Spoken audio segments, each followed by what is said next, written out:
porque hay opiniones encontradas, hay versiones, hay quienes que sí, quienes que no, y de verdad que se vuelve un despapalle.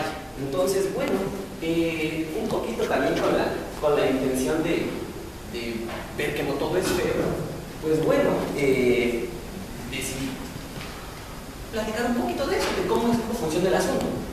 Más allá de ser una cosa, digamos, complicada, pues se resuelve trabajando solamente con multiplicadores de Lagrange. Es una forma de darle un llegue, ¿no? Lo que requiere más bien es una parte de la interpretación, que básicamente es lo que cuesta más trabajo, decir cómo interpreto tal o tal cosa, ¿vale? Entonces, bueno, me fijo, digo, ok, ¿qué son los impuestos? Bueno, los impuestos son una carga, si literalmente una carga, nadie se sabe, es una carga obligatoria, en la cual uno, pues, sin legalmente tenerla, pues ya compra algo y pues ya se pagó su impuesto, ¿ok? Carga obligatoria, todo mundo en esta parte está obligado a pagar parte de la lana que gana o de lo que nos dan nuestros papás, ¿ok?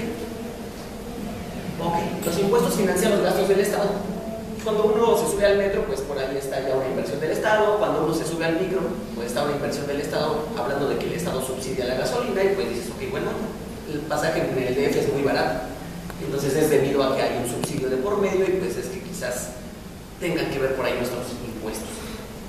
La otra, bueno, son una necesidad que es inherente al bienestar público, porque, bueno, si yo me fijo, a veces hacen obras de mejoramiento urbano, de mejoramiento popular. Si van en mi colonia que está así muy fea, le ponen, no sé, arreglan el parque o mejoran el alumbrado público, eventualmente mandan más patrullas o ya pusieron las camaritas por acá. Esos son de los gastos que se cubren a través de lo que yo di de impuesto. ¿Es ok? Bien. ¿Cuál es el problema? Pues no siempre se administran o se aplican de manera justa. Este es el punto en el cual uno luego entra en conflicto con algunas otras personas. Si yo soy pobre, ¿por qué tendría que pagar impuestos? No, al contrario, que me den. Cuestión de un poquito de enfoques, pero está bien. Todo se vale. Entonces, bueno, en pocas palabras, los impuestos son necesarios, son un mal necesario y no sirven. En términos de pagar impuestos, yo me voy a poner en el lugar de una persona común y corriente que va al mercado, compra sus chucherías, y voy a medir que también me siento a través de una función de utilidad. Ok, pido que sea una función de clase C2, que sea convexa, monótona creciente, y ya. Si se dan cuenta que sea de clase C2, ¿qué quiere decir? Pues básicamente que sus segundas derivadas parciales existen y además son continuas. Es lo único que necesito. Entonces ya de fondo tengo una cuestión de diferenciabilidad ahí escondida. ¿Ok? Digo, voy al mercado, compro mis chucherías. ¿Cuánto me cuestan? Me cuestan P. ¿Ok? Este P que yo digo que está en RN. Es decir, me agarro un vector de precios, compro una canasta con una despensa de N cosas y cada cosa tiene su precio. Entonces tengo un vector de precios que es un elemento del RN. ¿Ok? Y lo que yo gano lo denoto como M, mi money, es mi ingreso. Y me fijo en esta cosa. Okay, yo voy cuando nosotros hemos ido, por ejemplo, por unos tenis, ¿qué es lo que pasa? Ok, compro los tenis más caros, ¿por qué? Porque son sinónimo de calidad, hasta cierto punto. Entonces yo me voy por el producto, no por el precio. Okay, entonces a eso los economistas le conocen como utilidad indirecta, que digamos es más bien rollo lo que le meten los economistas, pero pues no nos queda de otra, digamos es la nomenclatura o la terminología con la que hay que lidiar. Y entonces yo digo, ok, me agarro una función de utilidad indirecta, es una función de Rn más Rnr, cuya regla de correspondencia está de esta forma, es decir, aplico mi función de utilidad a mi despensa o a la canasta de bienes, que es como le llaman, ¿ok? Que depende del precio y del ingreso. Solamente hasta ahí. Entonces me fijo, mi función de utilidad indirecta depende del precio y del ingreso. No tiene mayor complicación. Tiene ciertas propiedades, es decir, es creciente en el precio, es creciente en el ingreso y tiene esta propiedad que es homogénea de grado cero, aunque esas para efectos prácticos no me interesan, o al menos a mí en este momento no me interesan. Entonces, ¿qué tengo? Tengo una función de utilidad que es de clase C2, tengo una función aquí B, que bueno, ahorita uno más voy a pedir también que sea diferencial. Va que va. Entonces, me fijo nuevamente. tengo un vector P, que son los precios, y cada precio que yo ponga, yo como gobierno, necesito sacar lana, ¿no? Entonces, cualquier cosa que tú me vayas a comprar, pues te voy a quitar un pedacito, le pongo el impuesto, que lo grabo con mi chiquito. Entonces, esta T es mi vector de impuestos, es mi tributo. Entonces, ¿qué es lo que hago? Que pues grabo todos mis precios y tengo P más T. Ese es el precio al que me voy a enfrentar, ese famoso 16% de IVA, ¿vale? Entonces, tengo cada entrada grabada. Fíjense en esta parte. Entonces, cuando yo voy a comprar al mercado o al súper o donde vaya, tengo un precio más el impuesto y depende de lo que yo gane. Y entonces, ¿de cuánto vale la recaudación? La recaudación es lo que estoy poniendo de impuesto por lo que vale cada cosa. Pues tengo esta función y esta es la recaudación que hace el gobierno, esta es mi recaudación. ¿Sí? Ok. Ahora me voy a fijar también en lo siguiente. Esta es una cuestión más bien de observación y de interpretación. Repito, no es que la matemática que esté detrás sea muy difícil o muy impresionante. Pero bueno, entonces, ¿qué es lo que hago? Esa es una función. Vale, ¿qué es lo que hace? Ok, aquí tengo X1 hasta X0. Cada uno de estos voy a hacer que dependa de... Bueno, voy a hacer que dependa.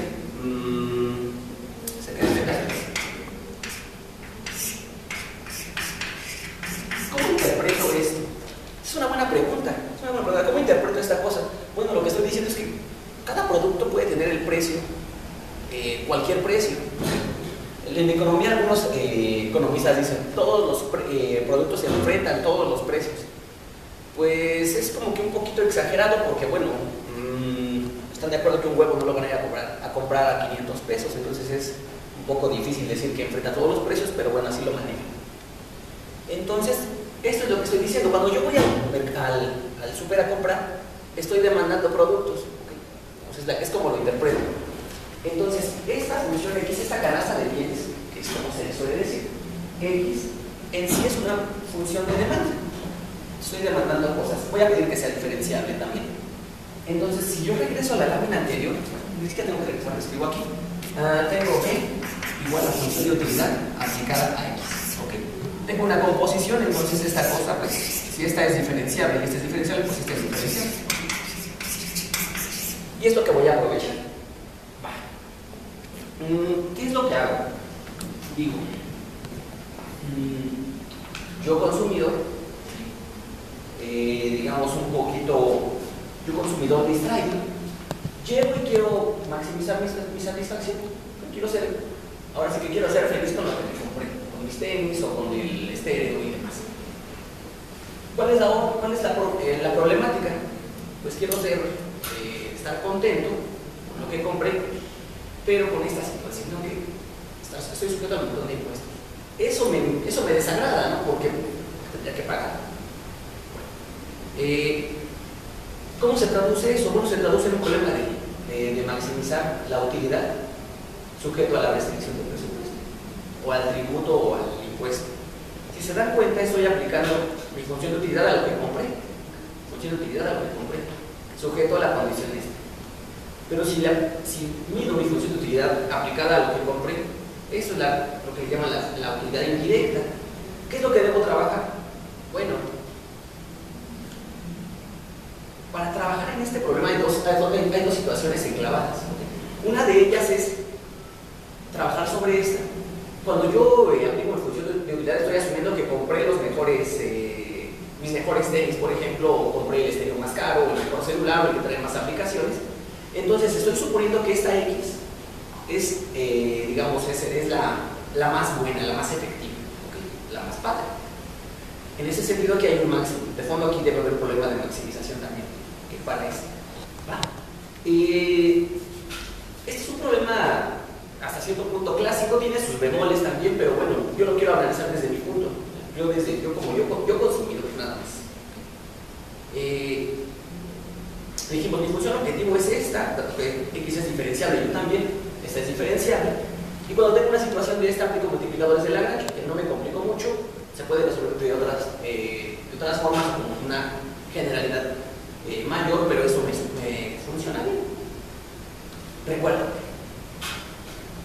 función que es diferenciable, tengo que ver que ese límite existe, que es igual a 0, pero básicamente me interesa ¿qué? Me interesa este término. Este término que viene representando mi matriz jacobiana.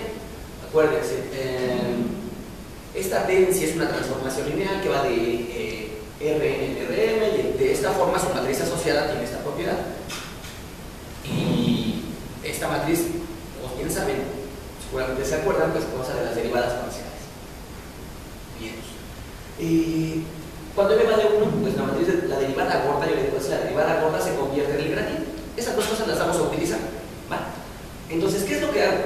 Digo, construyo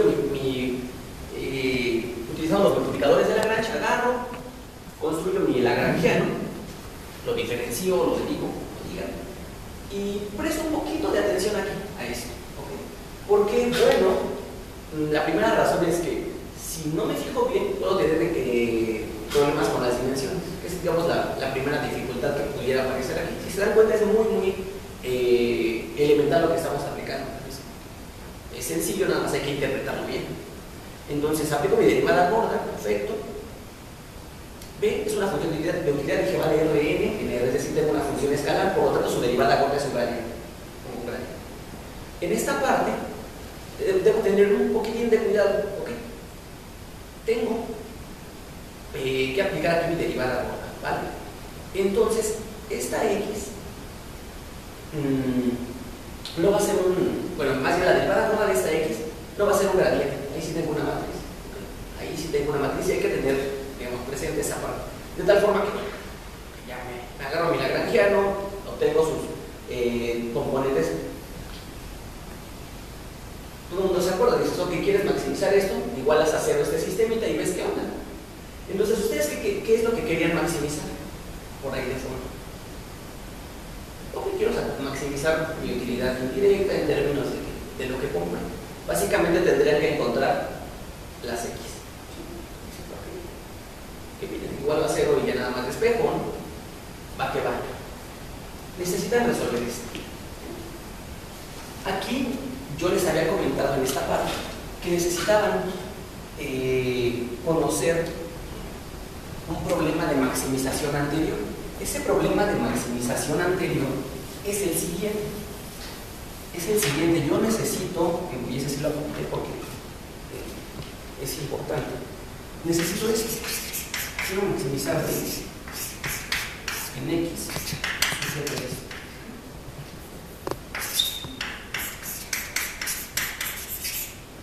Entonces, aquí, ay caramba, nuevamente necesito aplicar o enclavar una función de, bueno, otro lagrangiano. Entonces, de esta parte sobreviene lo siguiente. Digo, construyo X, lo pongo de esta forma, mi multiplicador, X es menos esto. Con mi combinación real del multiplicador, con su correspondiente restricción, calculo en este caso su derivada gorda y obtengo menos 1 la derivada gorda de P. Y en este caso, esto es lo que me lleva a esta parte. Esto implica que el gradiente de L es el gradiente de P menos 1. Aquí estoy escribiendo las componentes por comodidad. Llego a esta parte de ojo, la razón de hacer esto es justamente tener esa situación que me permite llegar a lo de los impuestos, que es en sí lo que me interesa platicar, ¿ok? Si tengo esta situación, la igualo a 0, y entonces aquí tendría lo que me interesa, la parcial de B con respecto al precio décimo. Pues tiene que ser esta cosa, ¿no? Cuando igualo esta 0 y lo paso de otro lado, pues siempre X con respecto al precio. Ok, vale, está bien. Ya tienes la que te interesa, es esa o que está en el renglón inferior. Se obtiene así, digamos, no tan complicadamente. Y ahora sí, regreso un poco. Bueno, ese comentario que está en la parte inferior es lo que se divide a aquel lado. y tengo esta situación. Cuando yo voy al mercado o al súper o a comprar mis tenis, que ha sido el ejemplo que introduje desde el principio, pues no me compro los de, no sé, 2,000 pesos, ¿no? Digamos, no siempre me alcanza. No puedo comprar, si llevo 2,000 no puedo comprar los de 2,500, entonces estoy sujeto, estoy anclado a lo que yo tengo, estoy anclado a mi ingreso. Digo, ok, tienes esta restricción, que es lo que está encerrado en el ovalito, P por X menor o igual que M, resuelvo con igualdad. Y llego a esta situación.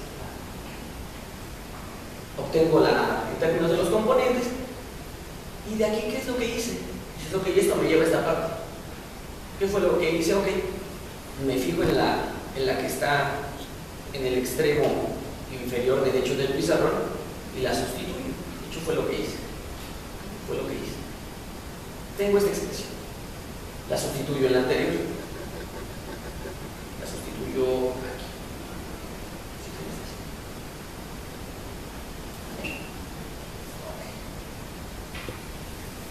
¿Qué más hago?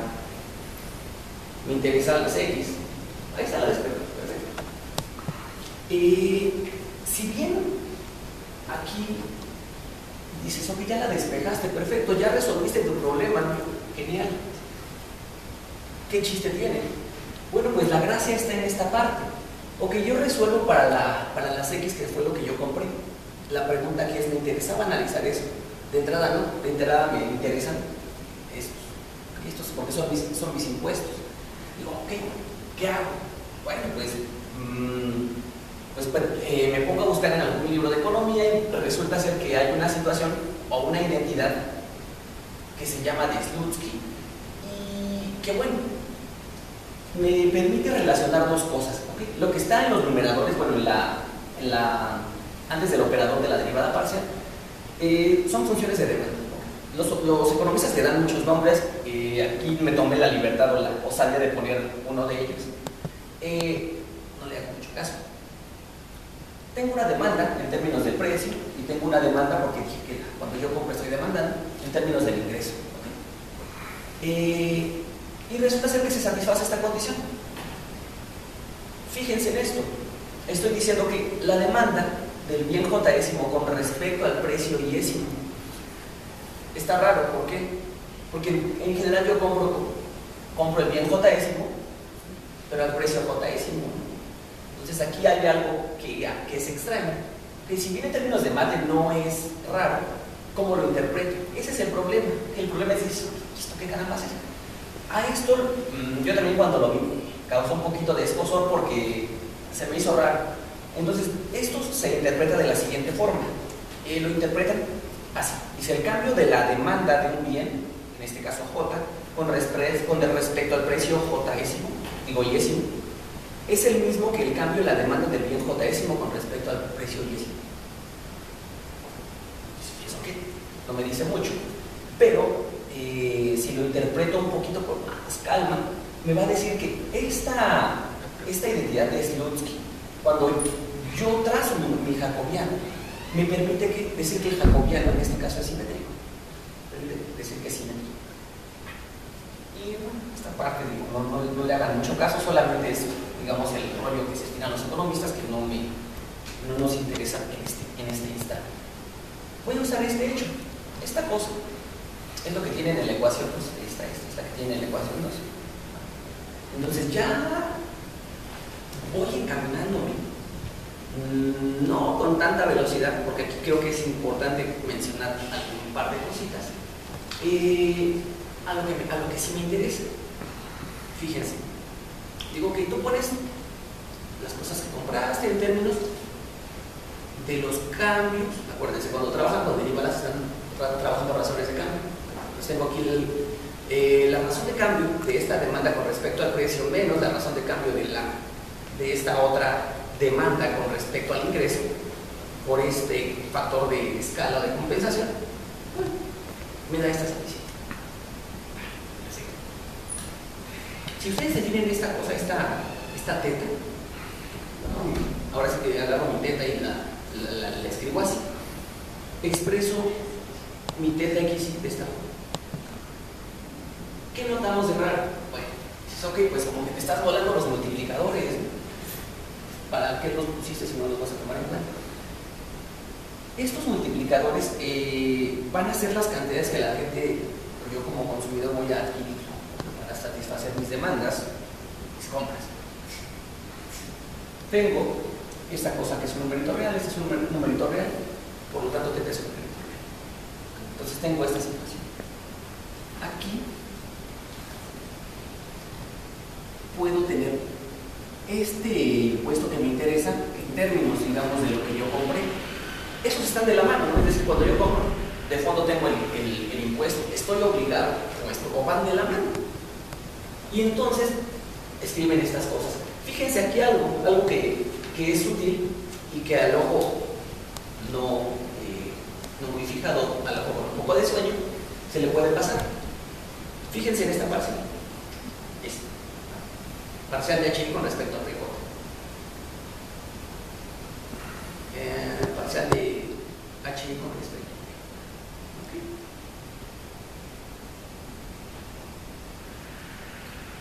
Pregunta, bueno, la pregunta sería aquí, ¿por qué estoy haciendo esta observación? Fíjense que aquí, si ustedes se dan cuenta, estoy trabajando de entrada con esta expresión. ¿Por qué? De buenas a primeras cambié líneas. Es decir, estoy con HJ respecto a PI y aquí pongo parcial de HI con respecto a PI. No me pregunto sería por qué. Esta cosita es lo que algunos economistas le llaman la elasticidad precio cruzada o la sensitividad precio cruzada. Lo que me dice es que, ok, cuando ustedes compran margarina y la cambian por mantequilla o viceversa, el cambio en esos precios o en esas demandas debe ser el mismo, ¿no? En este sentido, la interpretación es que la mantequilla y la margarina son bienes que le llaman sustitutivos. Me da la misma satisfacción. Pueden variar un poco en el precio, pero aún así lo voy a comprar. Va por ahí. Y es un truquito que a mí la verdad me pareció muy extraño cuando lo vi, pero parece ser que es más usual de lo que uno espera. Y me permite hacer esto, es decir, aquí estoy aprovechando la simetría que me da la matriz la matriz jacobiana, ¿okay? O la matriz de Slutsky. Perfecto. Bien. Hago esta situación y aquí, en esta parte, multiplico y divido con los clásicos truquitos del uno inteligente. Pongo y le quito lo que me va a ayudar. Y defino de este paso acá, este epsilon hijo.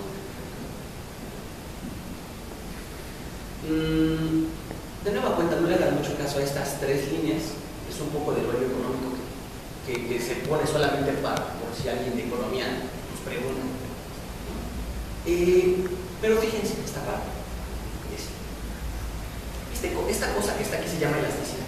Es el famoso coeficiente de elasticidad que incluso en los noticieros algunas personas llegan a mencionar. Porque si la elasticidad es tal, entonces va a pasar esto. Me voy a fijar en esto. Fíjense aquí. De este lado, y sí lo voy a escribir. Cuando ustedes tienen una situación de esta, fíjense, tienen un índice I y un índice J. Tengo un índice I y un índice J. Lo que están calculando ahí es algo de este tipo. Están considerando más de 18 veces.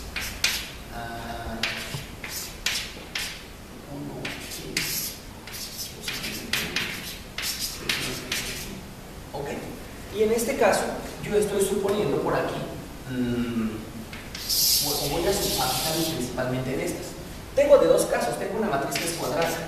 Esto en general no lo. Si ustedes leen algún trabajo de economía o algún trabajo de las finanzas que luego anuncian en los periódicos y demás, casi no lo mencionan. Tengo de dos sopas, ¿por qué? ¿Qué pasa si es diagonal? ¿Qué pasa si es simétrica? Estos coeficientes epsilon son positivos, son negativos, ¿qué? Okay. Entonces, aquí, estos epsilon n, bueno, y sub j, me están diciendo cómo varían, o cómo se comporta un bien con respecto al precio de otro bien y viceversa. Yo dije, ok, por ahí que había una cuestión de simetría, y eso me da algunas bondades adicionales. No obstante, yo quiero trabajar un caso muy particular. Quiero trabajar el caso particular en el cual esta matriz es una matriz diagonal. De verdad se llama con coeficientes reales. Obviamente estoy trabajando con coeficientes reales. Porque resulta ser que si tengo una matriz diagonal, que es el caso más sencillo, de entrada tengo un determinante que es no nulo. Esa es una interpretación que comento después. Tengo por ahí una solución única y demás. Y va. En este caso aquí, lo de la elasticidad, que bueno, estoy hablando de la elasticidad y no he dicho qué es.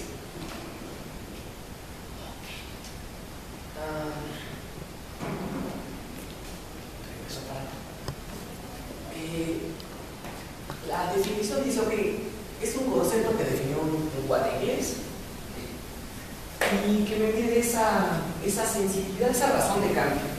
Esa razón de cambio es que me mide unas razones. Esas razones son las siguientes, lo comento rápidamente. La defino así.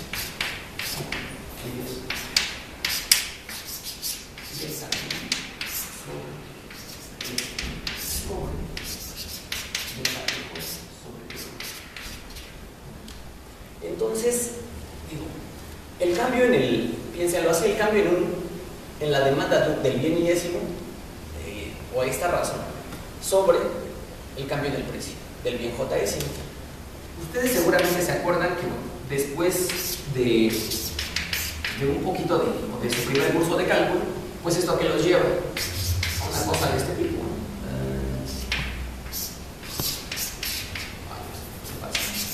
Y aquí tengo que tener por este y este por esto.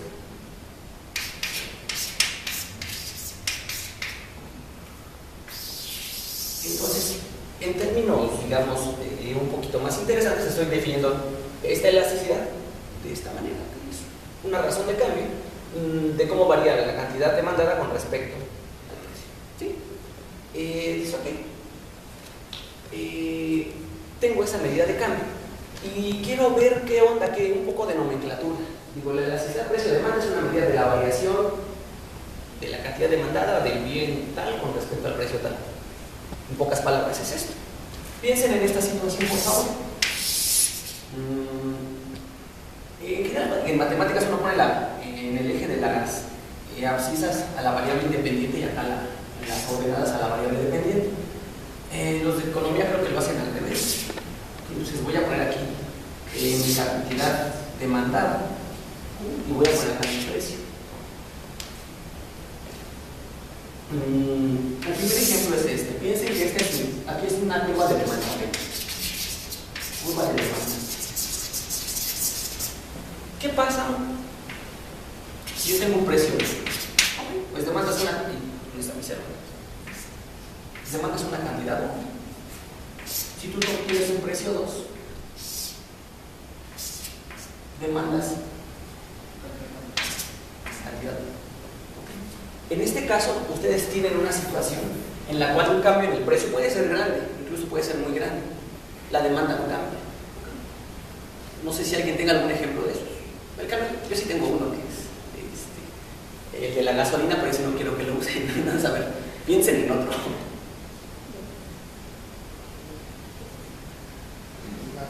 Los cigarros, ok, ese es uno. Ok, ese es otro.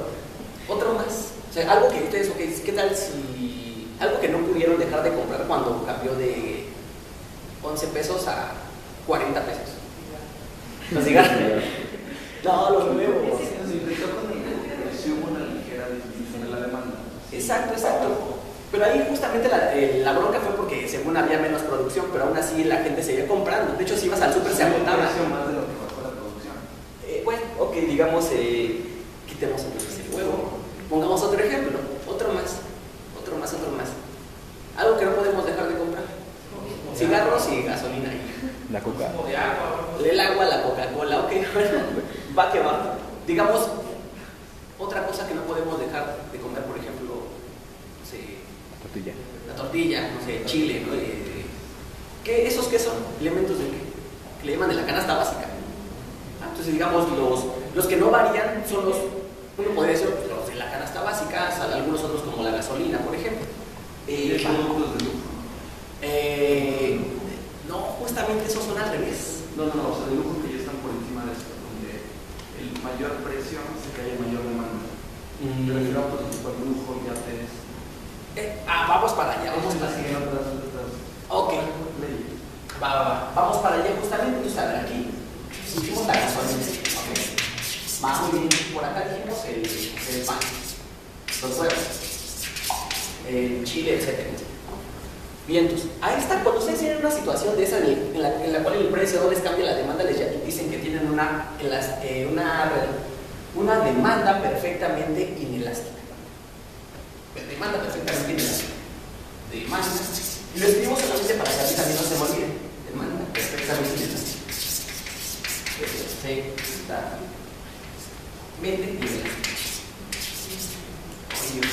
inelástica. Pensemos en otro caso. En otro de los casos extremos, ¿no? en el cual sí dejo de consumir porque está caro, ya no me cansa. Por ahí uno de nuestros compañeros dice, ok, pues un carro, ¿no? Es un buen punto. Ese es uno. El otro extremo, ¿cuál sería? Pues cantidad demandada de impuestos. Bien. Bueno, voy a ser muy drástico, ya pongo esto, pongo aquí. Esta va a ser mi demanda. Son casos extremos, pero solamente son para ejemplificar lo que me interesa. Bien, entonces a ver, tengo el precio 1, compro la cantidad 1. ¿Qué pasa si yo cambio tantito el precio? ¿Qué pasa si yo cambio tantito el precio? Pues espera. ¿Tengo demanda? No, mi renta ya no le pego acá. Ejemplos de eso. Si algo me cambia un poquito el precio que ya dejo de comprar. Carne, ok, sí, ese es un buen punto. Okay, por eso alguien dice que comer carne es un lujo. Entonces, o más, a ver otro ejemplo. Los tenis caros. Ok, los tenis caros, comprarse un carro, ¿no? Si un carro te sube 1,000 pesos, pues ya por 1,000 pesos no te lo venden, o por 100 pesos ya no te lo andan vendiendo, no sé. Un celular. Si un celular te sube 10 pesos, por 10 pesos ya no lo puedes comprar. Si te faltan 10 pesos cuando llevas. O por 90 pesos, tal vez tienen que ser tan excesos. Si voy a comprar un celular de 3,900 y cuesta 4,000, ya me lo compré. Entonces, digamos, aquí entrarían, digamos, bienes de lujo.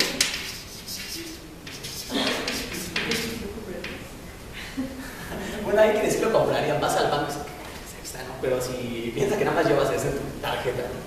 Bienes de lujo, pues un carro, no sé,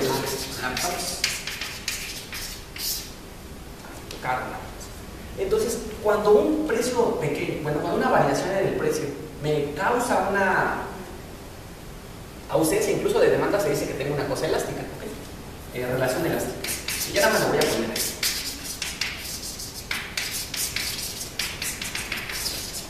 Entonces, fíjense, yo de fondo quiero explorar los impuestos, ¿no? Que tenga que empapar un poquito de la teoría económica o de los mareos económicos, bueno, no me puedo saltar. Demanda elástica, el coeficiente de elasticidad es mayor que 1, ¿ok? ¿Y el coeficiente de elasticidad lo dice como el cambio? Voy, tienes toda la razón, aquí ya no lo comenté. Eran los épsilons que había puesto, ¿ok? Bueno, no sé si lo recuerdan, era la derivada esta, ¿vale? Bien. Y de elástica cuando el coeficiente es menor que 1, ¿ok? Digamos, el coeficiente es menor que 1.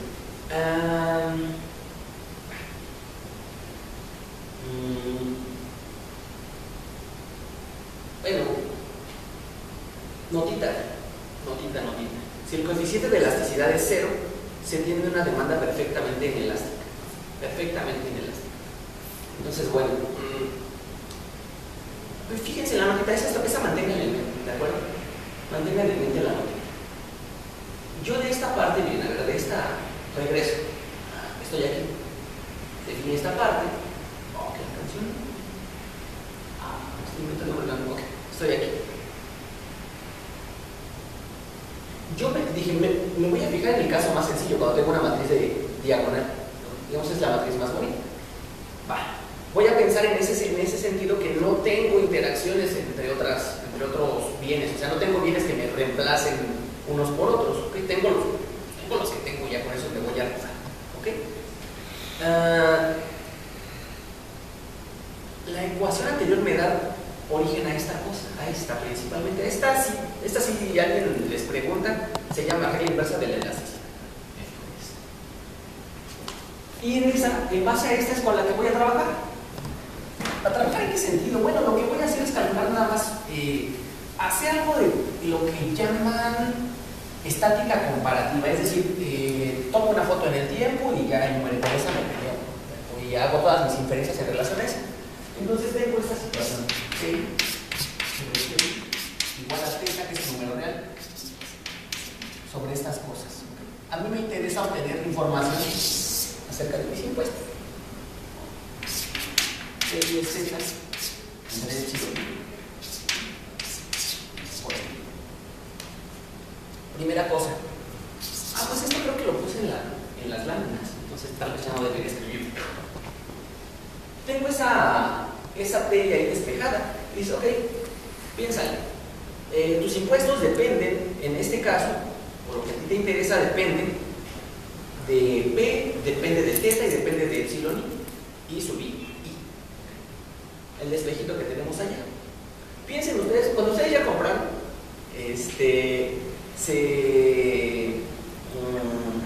pues ya no pueden cambiar el precio, o sea, ustedes ya tienen el precio fijo. θ es un numerito real, ¿qué pueden variar? Entonces me fijo, si epsilon tiende a 0, los impuestos a dónde tienden, si la θ y la P son fijos. Bueno, pues, digamos. Exacto, bueno, y si la gente lo tiene que comprar por poder poner la versión que quiera. Esa es una. Exacto. Si todo el mundo tiene algo de economista escondido, nada más que casi nadie lo quiere admitir. Ay Dios, que estoy escribiendo. Ok, ya. Si esta cosa se va a 0, bueno, y estos son fijos, ¿eso qué me está diciendo? ¿Me estoy poniendo mal? No, está bien. ¿Qué me está diciendo eso? Si tienes bienes, acuérdense de la notita. Exacto, si tienes una demanda inelástica o perfectamente inelástica, entonces tus impuestos te van para arriba. Me regreso al dibujo que mañosamente dejé. Esa es mi. En ese sentido, para tener unos impuestos así manchados, así, y con esa palabra, unos impuestos manchados, ¿cuáles son los bienes que tendrían que tener impuestos? Exacto, la canasta básica, entonces la gasolina, va a tener una recaudación efectiva. Por otro lado, el otro caso, ¿qué pasa si ahora me fijo en esto? Ahí estás. Dices, ok, ahora estás en el caso extremo, cuando tus bienes, cuando tienes una situación de bienes elásticos, ¿no? Quiere decir que precios chiquitos me tiran la demanda. Tengo este caso, entonces mis impuestos se van a hacer. ¿Qué quiere decir esto? Pues si yo le pongo impuesto a los carros o a las cosas de lujo, no voy a recaudar nada, ¿no? Entonces es ok, pues entonces ¿qué onda? Ahí es parte de lo difícil de poner un buen régimen tributario. Entonces, ¿cuál es el bueno? O sea, ¿a quién amuelo? Si me fijo en este caso de grabar la canasta básica, pues le doy la torre a los que tienen un ingreso modesto. Si voy en la otra dirección, pues no le doy la torre a los que tienen ingreso modesto, le doy la torre a todos, pero estoy en la torre a los productores porque ellos son los que perderían, entonces tendrían que producir menos, ganarían menos y mi economía se desploma. Entonces, ¿cuál es la buena? Pues la buena, bueno, voy a mirar un poquito más. Bueno, eso es lo otro que comentaba, si epsilon y sub i tiene infinito, la demanda es elástica y los impuestos se caen. Eso es lo que les decía, que los de la canasta básica, pero eso lo digo yo, entonces es mi opinión. En un caso en el cual soy restringido. ¿Por qué dije que restringido? Porque estoy agarrándome una matriz de elasticidades diagonal. Y en este caso, mis impuestos óptimos serían ¿cuáles? Los que graban la canasta básica. ¿Qué pasa? Bueno, además estoy suponiendo por aquí que esta teta que puse allá, esta, es no nula, o bien podría ser cero. En este caso, con este enfoque, con esta simplificación de la matriz diagonal, resulta ser que tengo un determinante por ahí distinto de cero y eso me dice que estos TI son óptimos para este problema. ¿Qué pasaría si el determinante fuera nulo? Es decir, si por acá esta teta fuera cero. Y resulta ser que aparece el caso en el cual no todos los bienes deben tener impuestos. Eso es un caso más general. ¿Por qué? Porque entonces ya estás incluyendo que haya sustitutos, ¿no? No compras los tenis de 2,000 pesos, sino los de 1,900. Tal vez exagero, los de 300 pesos. Hay sustitutos, entonces ahí hay... y entonces ya caes en los bienes que no están grabados. Entonces ahí hay de dónde escoger. Desde luego, pues cada quien tiene su opinión y pues su opinión obviamente es la mejor. Lo que yo diga no es. Entonces, si es que les interesa, ni siquiera ahondarle, porque de hecho es muy, la herramienta matemática que se ocupa, si no son procesos estocásticos y demás para ponerse, digamos, locos, pues son cosas de cálculo de varias variables. Entonces, es muy accesible. Y pues puede echar ojo a los principios de economía. Este es un libro muy clásico, muy conocido. Y al Varian, que aún cuando tiene sus problemas de notación, está extraño, y pues los clásicos, ¿no? de cálculo. El Varian y entonces, en conclusión,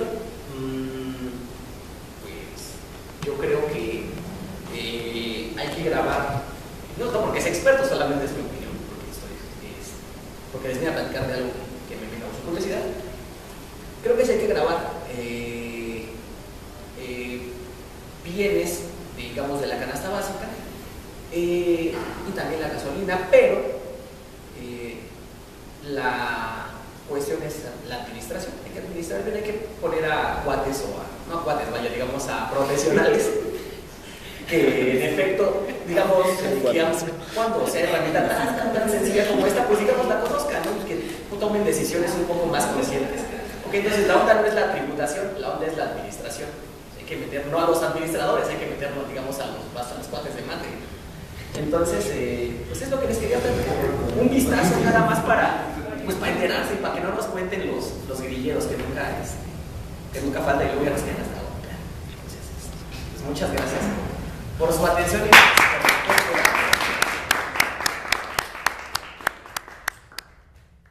Muchas gracias. ¿Tienen alguna pregunta para el expositor? Yo tenía una duda. Dime. Aquí tú partiste de la elasticidad de los precios para ver qué tan posible es aumentar un impuesto.